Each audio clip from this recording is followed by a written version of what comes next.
Towards Tahiti. From Lord Howe I hope to make directly towards Tahiti, going through the Kermadicks, north of the Three Kings, off New Zealand. It was the early winter then, in May and June. There is usually strength enough in the west winds there without going down to 40. If I went down to 40 south, I should have to come north again. Tahiti was on 18 degrees south, but again ill fortune dogged my wake, and I could not steer a course to the eastward. The wind persisted from east of north, and I had to go through Cook Strait from Samaray to Tahiti. Direct is some 4,000 miles. Before I reached Papeete, the ship had sailed more than 9,000. But we did arrive, and that was the main thing. The ghastly beat out of the Coral Sea was the principal cause of the delay. The performance of the ship under the conditions was by no means a poor one. The usual sort of square-rigged vessel would not have been able to accomplish such a passage. Had I been on a commercial voyage, I should not have attempted it.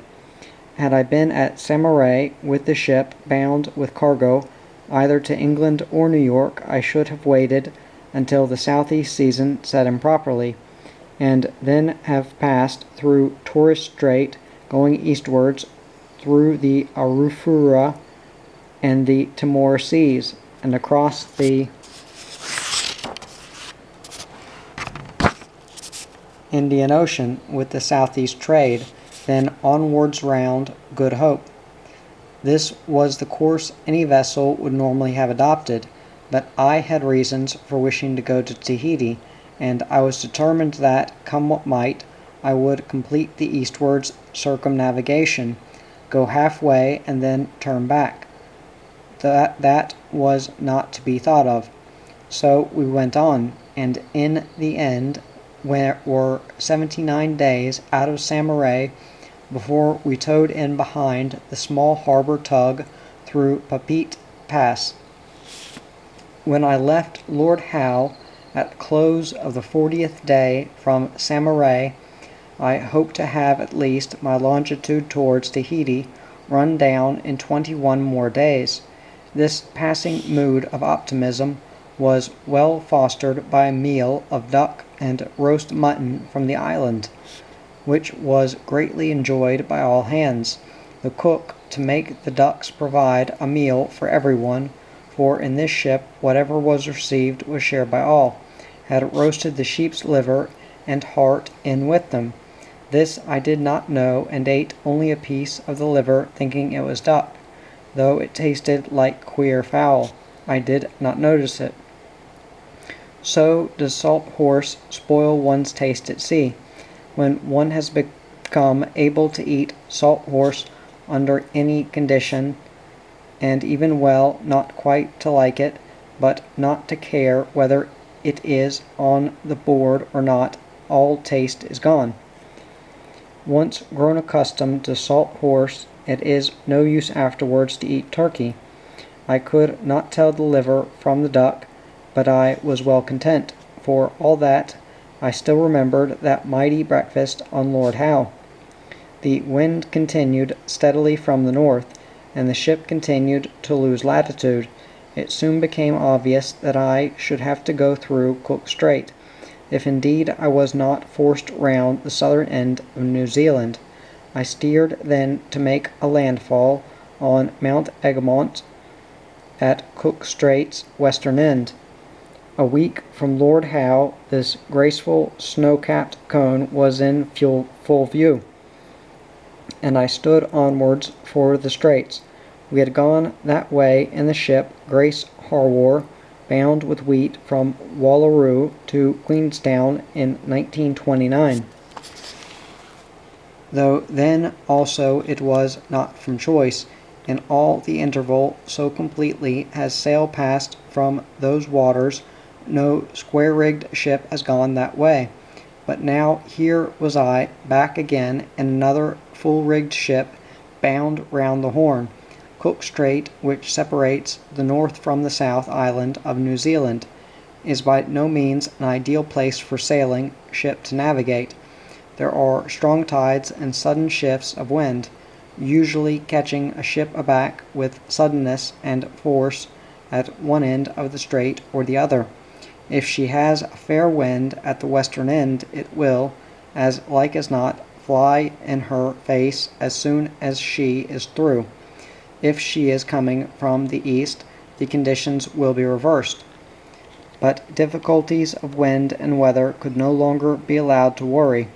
These are always with us, and only constant vigilance, instantly doing the right thing in all emergencies, can get a square-rigged ship round the world.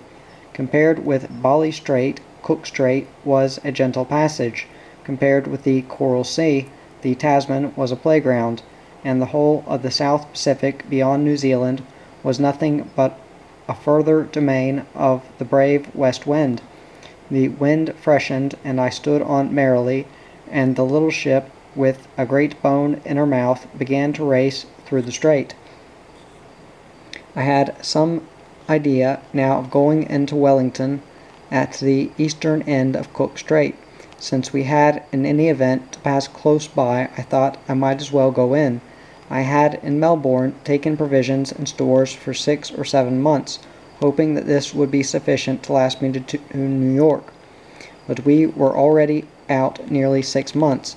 Though not then short of anything, it was obvious that quite a few things would be necessary, food chiefly, and some material for the carpenter. I preferred to err on the side of having too much rather than too little, for a surplus can always be used, whereas a deficiency may be a tragedy. I considered Wellington a better place than Papeete to buy the things I needed. Indeed, it would have been sensible to repair the rigging at Wellington and go on round the Horn.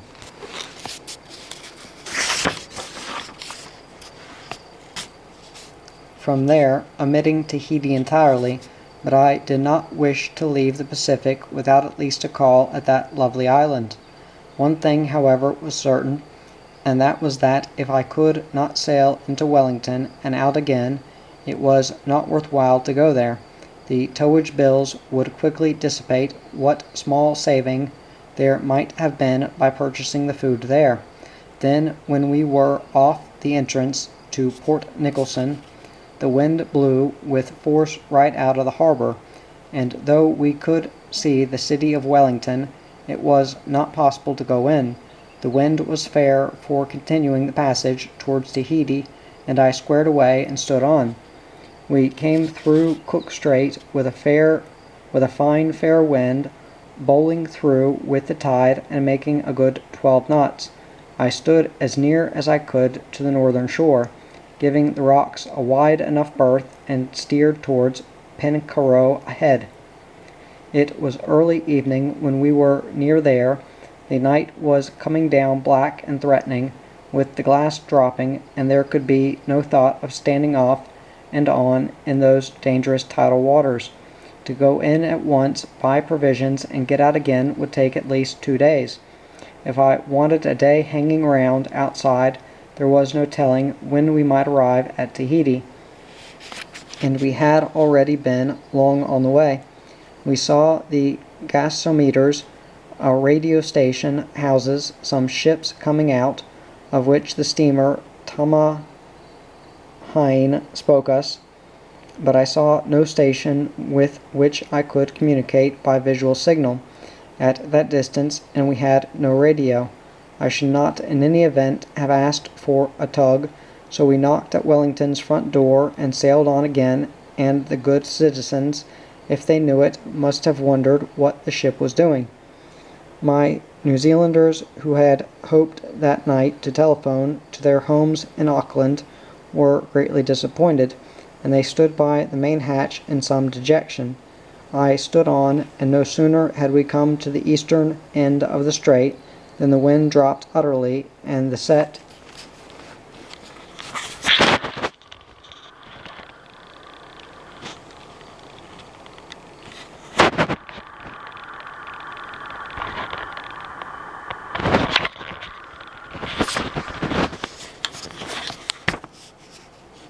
and the tide began to drift the ship dangerously towards Cape Palliser. A calm near the land may be worse than a heavy wind. The difficulty is that the water is too deep to drop an anchor until the vessel is so close in that she must go on the rocks.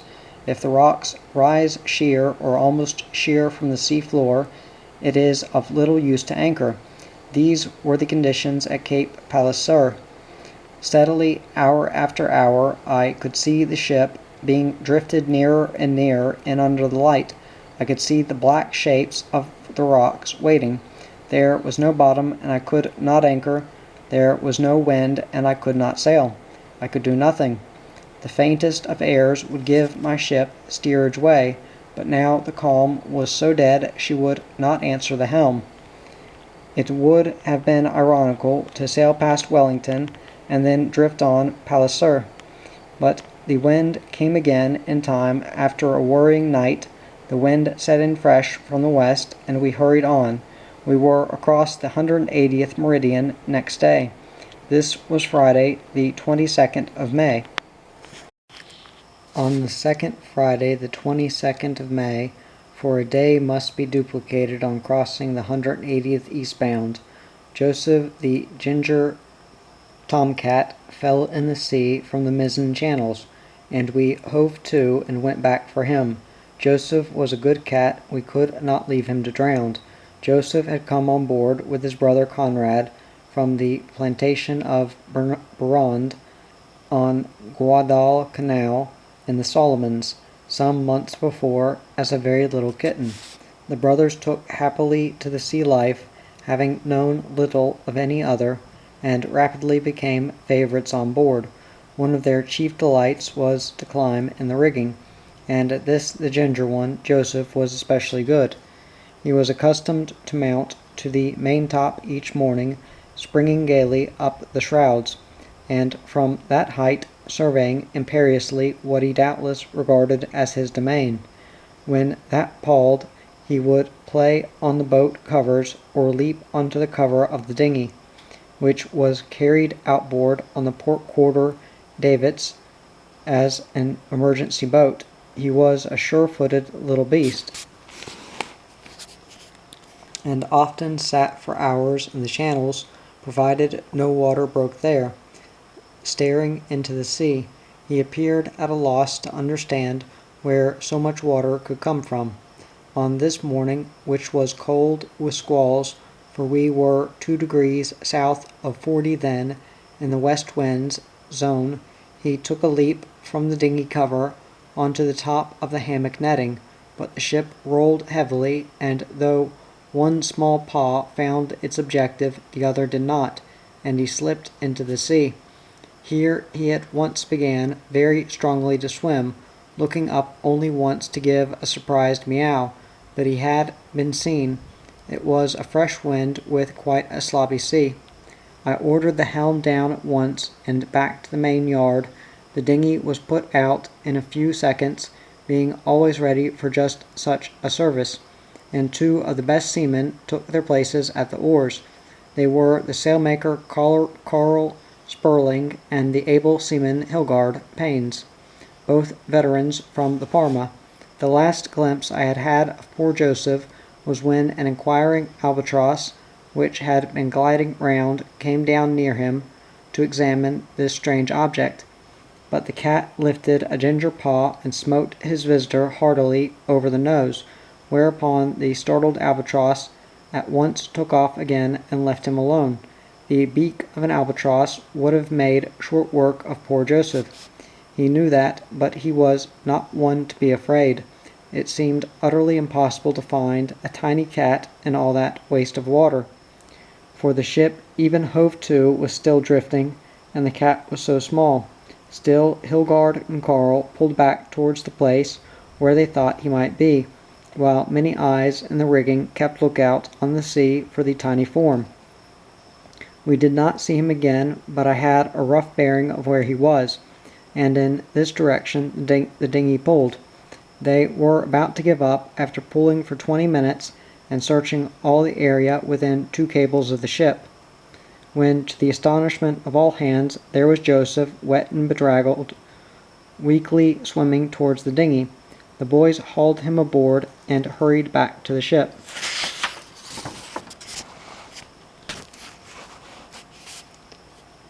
Taking off their jerseys in the cold to wrap round the cat, we hurried him along to the galley, took the dinghy aboard again, squared away, and proceeded. That was a fortunate little kitten. He soon recovered from his cold immersion, and within 2 days was happily playing in the rigging again, though he kept away from the channels, and the ungrateful beast snarled at Hilgard. It was then cold, and we had the old story of the westerly gales again. I kept what sail I could on the ship and ran on. We had no time to waste. I hoped to be able, after entering the ship inwards at Papeete, to shift across to one of the sheltered bays of Tahiti's sister island, Moorea, to be a little farther from the Papeete saloons, while my mariners got on with the complicated task of putting the rigging in good shape for Cape Horn. But it became obvious that if I were to get round the Horn itself before the break up of the spring ice of the Weddell Sea and Graham's Island, I could not afford the time to go to Moorea. I should have to stay at Papeete. But for the time being, at any rate, the worries of the ports were remote. I was contending with the seas. It blew up a hard gale, and we had 8 days of weather as severe as any, with the exception of one Cape Horn storm through the voyage. It must have been the end of a tropic cyclone which had moved away down there to blow itself out, but it had a mighty long way still to go when it passed over us. It began in the usual manner, falling glass, threatening sky, heavy, confused swell, and the wind fitful and often falling calm. All the skylights were lashed down, and everything thoroughly secured on deck. I shortened down and waited for what might come, keeping the ship on the port tack, for it looked as if the wind would come from somewhere between north and west. This was unfortunate, but it could not be helped. We had come to the 150th meridian of westerly longitude, near which was Tahiti, some 1,300 miles to the north. We had now to turn towards the north and regain all the latitude lost by going through Cook Strait. If the wind came from the north, we could not go that way. I could only hold to what sail the ship would bear and stand on north-eastwards across the wind, but that way lay some reefs. It blew and blew once the storm began. It lasted for 8 days, and I had to heave to 3 times, but whenever there was a chance to use a let-up in the wind, I used it. It was of little avail to heave to and wait in comparatively safe idleness for the storm to blow itself out. If I had done this, we should in that week have been driven many hundreds of miles to the eastward of Tahiti. I had to fight it out, to fight the wind for a little progress whenever the chance came. This was difficult. It meant constant sailing, handling in sail, and set the sail, reef, and shake out, heave to, and get under way, hour after hour, day after day, without any rest. But the boys did splendidly. Gone entirely now was the bickering spirit of the Coral Sea. In 8 days we had no less than 80 sail handlings. That is to say, sail was set, changed, reefed, goose-winged, or taken in 80 times. Such a large number of sail handlings seems incredible, and I would scarcely have believed it myself had it not all been recorded in the log. Yet it was necessary. I had a small ship with a lot of rigging, a delicate ship, and 2 strained masts. She had to be handled carefully. Throughout the whole long storm, I had to gauge accurately the amount of sail she would bear, to know before they came the conditions in which she must be hove to keep always at least one sail ahead of the wind, to have one rag of canvas less than the maximum that might endanger all our lives. The sea grew big, but it was not frightening. I had to be careful and yet make progress. I had to have the ship under control at all times, and yet make headway, and I could not afford any further damage. What had happened in the Coral Sea, the sprung main topgallant, and the fractured fore crosstrees,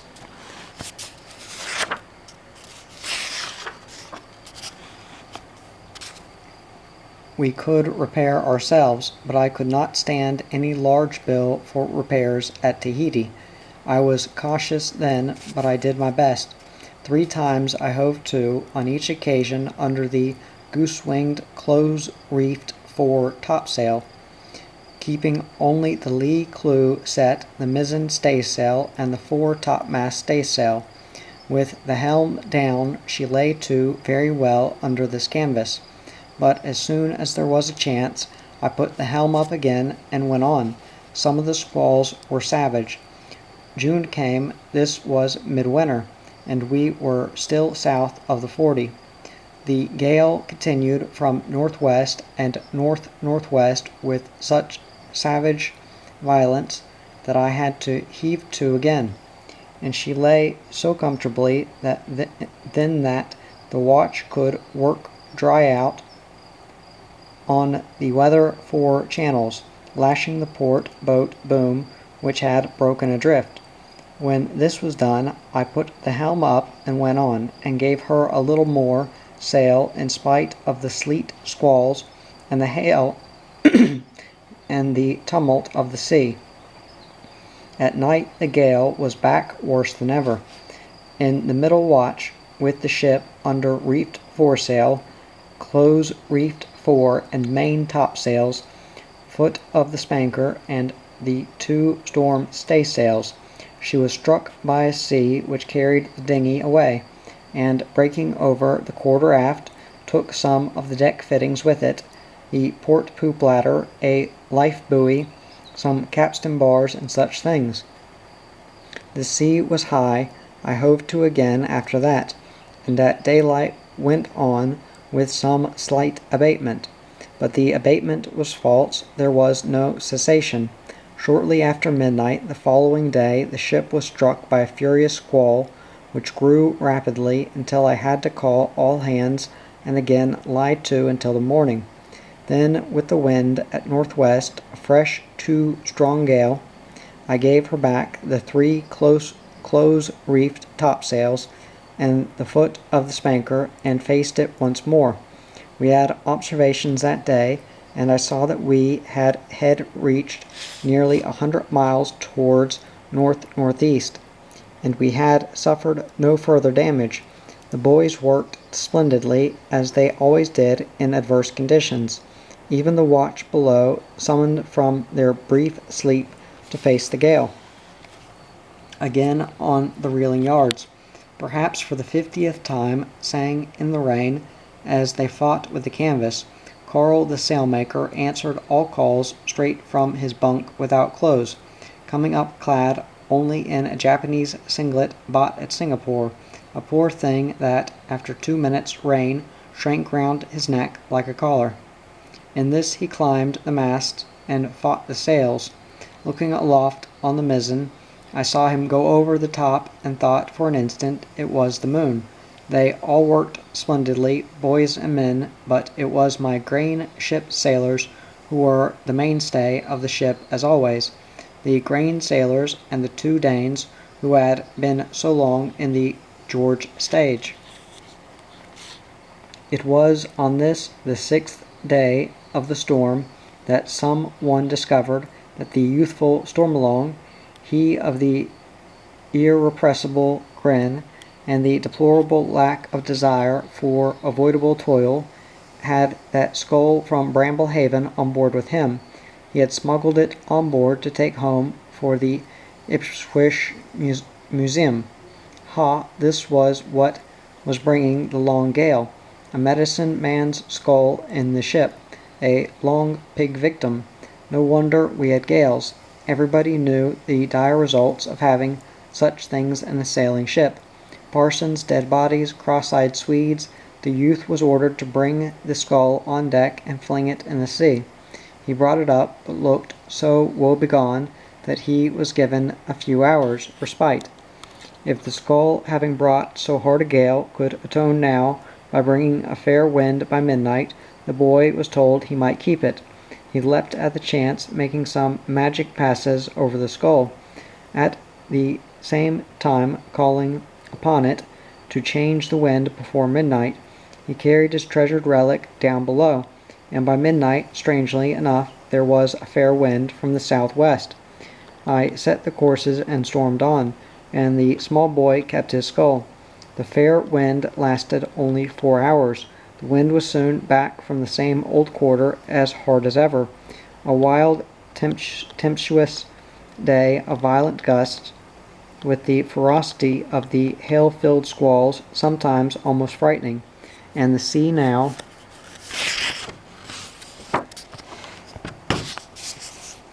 running dangerously high. She rowed well, though her motion in the cross sea was most violent. I was flung across the deck and broke a rib. In the great gusts, the few rags of sodden canvas still set seemed strangely huge.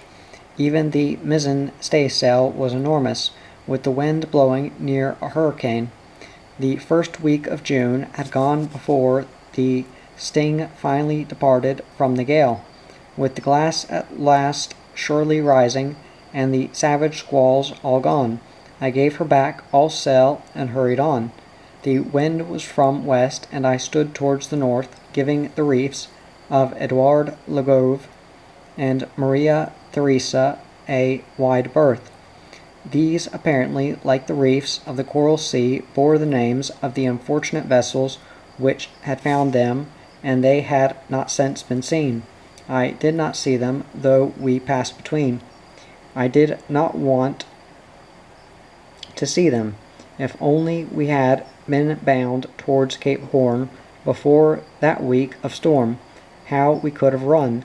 We should have made 1,500 miles, but we had to fight against it towards Tahiti, and managed only with great labor and infinite toil to rest a few hundred miles toward the north.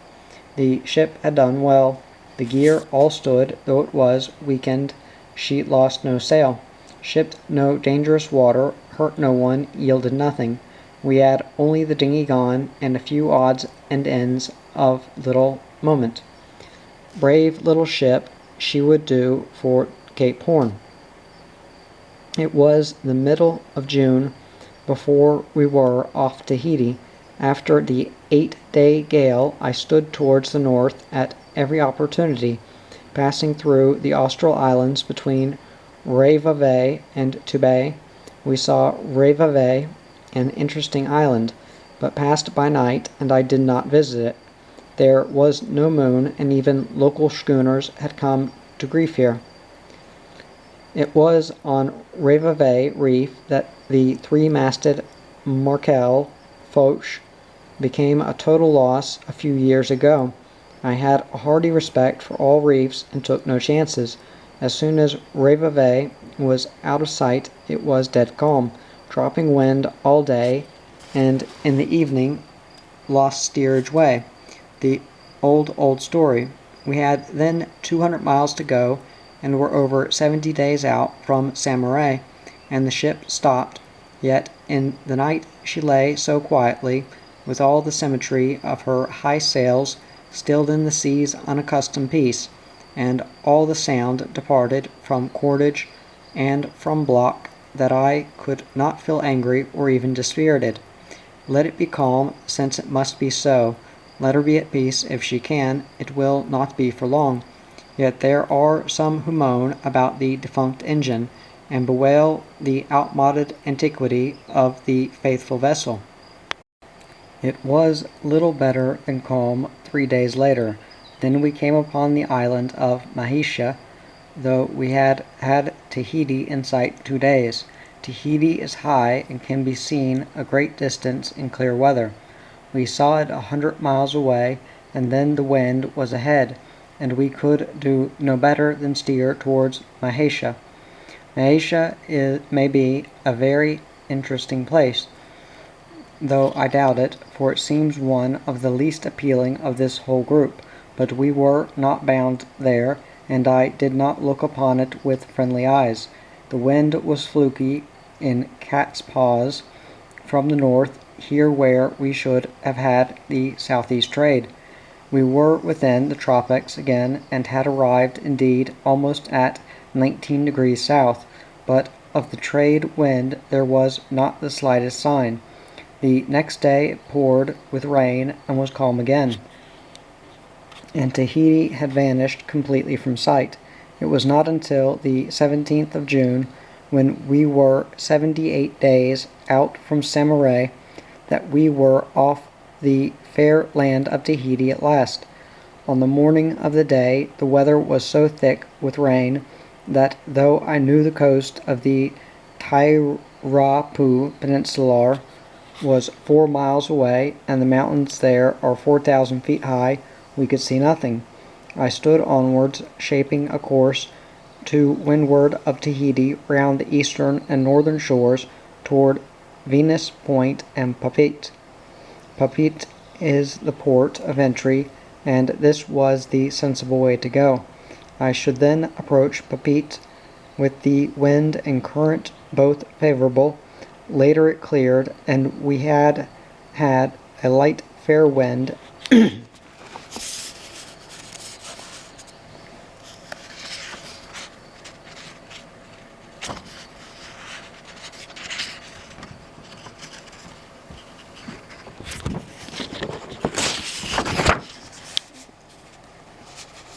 and sailed along slowly off the land, gazing with delighted eyes upon the loveliest of the Pacific islands. High peaks, deeply cleft valleys, plantations of a pleasant green near the shore, tumbling cascades of water from the abrupt hills, the whole outline of the land, bold and superbly beautiful, with the masses of the serrated hills, contorted and precipitous, rolling upwards and upwards towards the great central cone of Orohina, as if raising supplicating arms to this long-dead god. Beautiful and smiling Tahiti lay before us at last, with the curtain of the rain removed by the sun. Against the reef the swells of the blue Pacific washed in contented laziness, as if the very sea was stilled near this lovely land. By night we drifted in quietness off Venus Point, where the great Cook landed 150 years before, to make stellar observations and to cement strong ties of friendship with the great Tahitians of his day. Though many changes have come and gone, and Tahiti has long been largely a white man's island, this same James Cook remains the greatest of all the whites who have set foot on its fertile soil. I thought of him in his small ships as we came off Venus Point, and of Bligh, who had anchored there at Matavai Bay with his Bounty, the ship that the melancholy Christian seized from him afterwards off Aitutaki and sailed to Pitcairn, of Bougainville with his frigate, and Wallace with his dolphin, after he had left behind the inconvenient Swallow. It was Wallace who first came to Tahiti after his passage of Magellan Straits. He called the place King George's Island, in honor of the unimaginative monarch then on the British throne, but that ill-sounding and unearned name was fortunately little heeded and soon forgotten. The patriot Wallace, though he stayed several months, makes no note in his journals of the island's real name. I thought of these great navigators and all who followed them, and of the story of this island and all the seas, and we drifted quietly that night off Venus Point with no wind and no way, and watched the lights of the white people's motor cars going to the nightclubs, and gazed on the background of the mountains against the stars. Now Papeete has grown to be such a port as I must dread, full of drunkenness and disease, and I looked forward with apprehension to the prospect of remaining 2 weeks at this fair island. If it had been still a native island, I should have loved it. The surf murmured softly along the reefs. The ship stood erect and graceful in a quietude so deep that no sail, slat, or block creaked. To the eastward towered the cleft and precipitous skyline of Moorea, and above us rose the grandeur of Tahiti's hills. The stars shone brightly in a cloudless sky, as if they delighted in giving their utmost light to this fair scene, but I wondered about the morning. In the morning the pilot came, and later a small tug, only about 30 feet long but strong enough to take us through the pass. We came in and tied up stern to the waterfront roadway, with lines out to large guns, and the crojack yard mixed up with the foliage of a tree, and a gangway from the poop to the grass sidewalk, where a crowd of people stood, looking on. And there were some friends who shouted up, "Hallo, you're all dead." The ship, it seemed, had been reported in New Zealand as having gone down with all hands. Well, what on earth was this nonsense? It appeared that we had twice been reported missing or lost, and were thought to have foundered. The first report was from the south of Tasmania, where some rockets were said to have been seen off the Matsuyker somewhere, since no other vessel could be thought of which might have sent up signals of distress. It was possibly the Aurora Australis. It must be the Joseph Conrad. A newspaper report mentioned a government lighthouse tender going out to search. Then about a week later, some wreckage came ashore on the east coast of New Zealand. Nothing was known to be missing. Again, it must be the Joseph Conrad. This time the newspapers mentioned an airplane as going out to look. Hang it all, we had shown ourselves plainly in Cook Straits.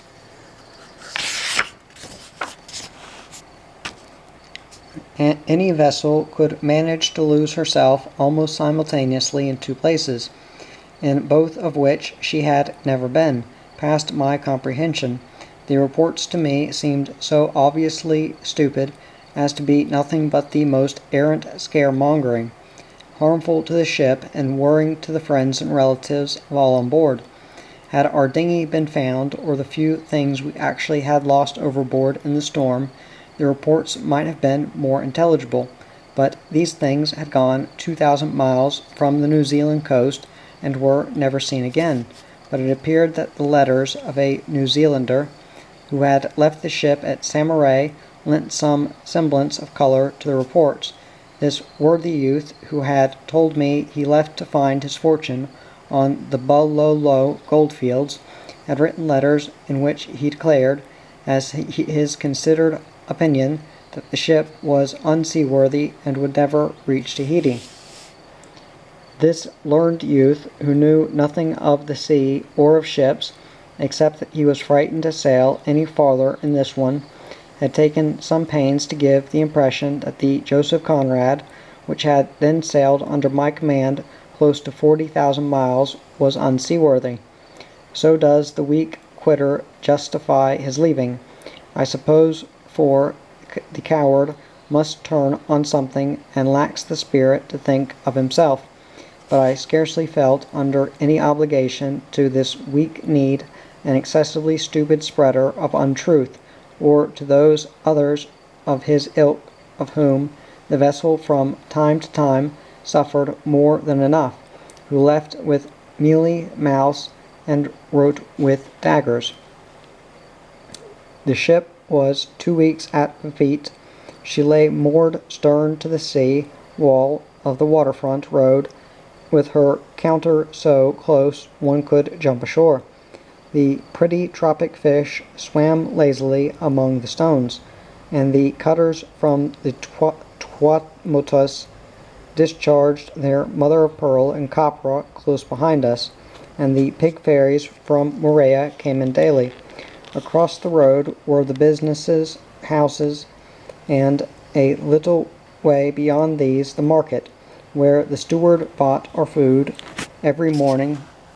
Round here were the crowded streets of Chinese stores bearing such legends as "Ah, you barber," and "Too fat eats," and in all of them the celestial babies played on the floors. Here and there near the waterfront was a tourist hotel, a verandaed club, or a government office. The streets were full of Orientals, hybrids, and motor cars. The provision stores were stocked with American and Australian canned foods. Beer was cheap in the saloons, and at the indifferent nightclubs the curious collection of casual visitors relaxed and sought island nights entertainment. The nasal tones of loud Americans being free offended an ear that strains for the loveliness of Polynesian speech. But Papeete is a port, and as a port a good one, inexpensive, clean, interesting. The officials I found courteous and obliging, charges are reasonable, and facilities good. The services of the one wholly reliable and efficient agent I found on the voyage made the purchasing of ship's stores inexpensive and not difficult. I found that I had wronged Papeete when I thought Wellington would have been a better place for stores. I bought canned New Zealand butter in Papeete more cheaply than I could have got it at Wellington, and considered freights and import duties, the prices of foodstuffs in general at Papeete were quite reasonable, and fresh food was abundant and low-priced. A few francs spent judiciously at the market each morning fed 30 persons very well, with 3 full meals for the day. Fish, fruit, and vegetables were especially good, and cheap compared with other tropic islands. Indeed, we did very well. The waterfront with its schooners and wandering yachts was always interesting, its firmly moored zele complete with gun, the visiting sloop of war Savorgon de Braza, complete with seaplane, the Trois Motuan schooner Moet, the small yawl Viva from Los Angeles, which had been 99 days from Fanning Island to the Marquesa, the owner, according to accounts, examining his charts, long afterwards said, "Dammy, I could have saved 9 days on that run." The diesel yacht Stranger, also of Los Angeles, whose owner-master was doing his country splendid service by training 28 sturdy Californian boys, who said, "Geez, 10 days at sea is enough," and the big ocean steamers from America with lumber, from Cardiff with coals, from Nomea towards Marseilles with copra and the produce of the islands. Papeete was a busy port in those 2 weeks. It was quite common for the 4 inter-island schooners, all amply powered and not many now under white command, to arrive or depart within the day. For Hua Hin, Bora Bora, Raiatea, and Tuamotus, perhaps the Gambiers, the Australs, or the Marquesas, though communication with these groups is not so frequent. They came in with, with copra and vanilla and pigs, and mother-of-pearl and happy islanders, their rails festooned with the possessions of the passengers, who are carried on deck, and bunches of bananas for their refreshment, the leave-takings of each of them outward bound with lumber, and with dry goods, and again with people. Though they were rarely gone 6 days, were the occasions of great farewell scenes and crowds. The 3-masted steel schooner Oisao de Illes, built in France, was in from Maqueta, Her master had commanded big Cape Horners, full-rigged ships and barks, and was a good companion in the port. A rum runner left over from Prohibition days, now sadly gone, had turned respectable cargo carrier and brought in produce from the Messageries Maritimes. The big shed on the waterfront reeked of the copra, sickly sweet, that was all for France. The steamer from America worked all night long, discharging canned goods, lumber, gasoline, and oil. I liked the schooners, though I saw none under sail, and not one bent a full mainsail. They were good-looking for all that, bald-headed and powered as they were, white-painted, with mellow-sounding native names, and the heavy smell of copra thick upon them. They were sturdy ships, as they need to be in the stormy season of those waters. Sometimes hurricanes sweep over Trois Motus, and then the schooners must beware.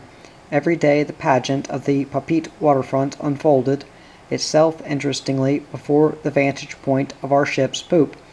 I watched with interest as the Chinamen bargained for hogs beneath the trees on the shore road, and carted them away to the slaughter in motor trucks. In the cool of the evenings the Waheens came, graceful and bedecked with flowers, not many of them now with the full blood of their island, and the male Tahitians, citizens of France, in military uniforms from conscript service at the island's barracks. Ponderous Trois Motuan women, barefoot, black-frocked, waddled erect, and heavy-sterned down the road, and there were dogs, and little horses very thin, harnessed in the wagons. The natives of other islands sleep on mats by night in the verandas of the white men's shops. Here in the evenings the pretty leis of heavy scented flowers, not a petal disturbed by the skilled brown hands, are offered quietly for sale, and the Chinamen pad and procreate abundantly, judging by the number of children in their overflowing section, and work, and gather more trade and business in their hands until, in these days, Papeete is almost a Chinese town, like Bololong in Bali. But the Tahitians are not like the Balinese, they have very largely gone. Beyond the unlovely little town, whose setting would be so beautiful without it, rises the loveliness of the Tahitian hills, abrupt and grand, the summits of the high mountains often hidden in the clouds, as if the gods of Orahina dislike to look too long upon the Tahiti of today, remembering what it once has been, thinking perhaps what it might have become, not so much Tahiti perhaps as the Tahitians, for Tahiti is still without doubt the best tropic island. I did not wonder, I never had wondered, that all the old circumnavigators found good cause to go there and to stay indefinitely, omitting to record all the reasons or the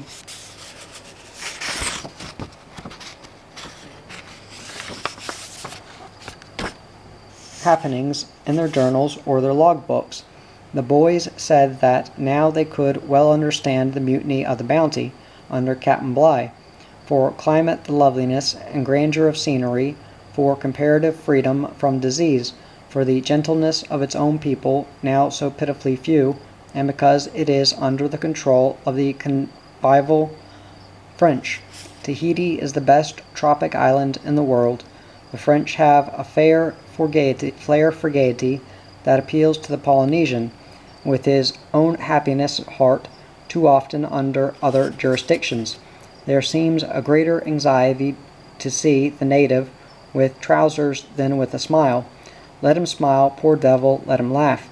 If we smiled a little with him, it would do us no harm. I like Tahiti. I have always liked Tahiti. I do not know any one who has been there twice who does not wish to return some day, somehow, but I do not blind myself to what has happened on this fair island, which was once near to paradise, to what has happened and is still happening. There is the depression now. There had been, it was vaguely whispered a financial scandal. Some of the leading citizens had been in jail, but the Depression has found out the businessmen in many lands besides Tahiti. What the French do with the commercial exploitation of the island is their own affair, I suppose. Yet Papeete was the one place we were in where the white men of the Pacific were jailing one another. At the end of 2 weeks my rigging was repaired, the new topgallant mast and the new cross trees were aloft, and the sails were bent. I took in my moorings and departed.